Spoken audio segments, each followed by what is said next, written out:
శ్రావణ మాస చివరి శుక్రవారం సందర్భంగా హైదరాబాద్ ఈఎస్ఐలోని శ్రీ విజయలక్ష్మి ఆలయంలో అమ్మవారికి ప్రత్యేక పూజలు జరిగాయి. అనంతరం సుగంధ ద్రవ్యాలు, పంచామృతాలతో వేదఘోష నడుమ అర్చకులు అమ్మవారిని అద్భుత రీతిలో అభిషేకించారు.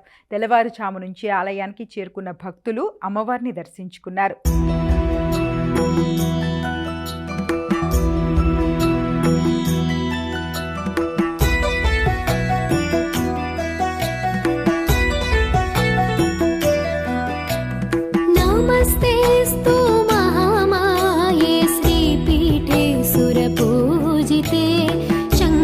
चक्रगदाहस्ते महालक्ष्मी नमोस्तुते।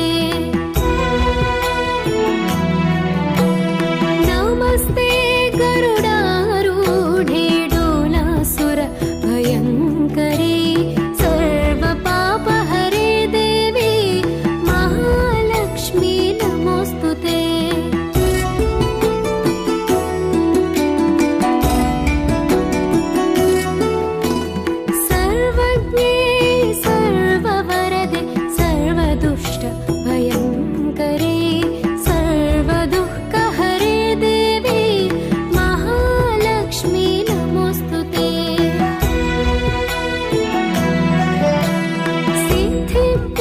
प्रदे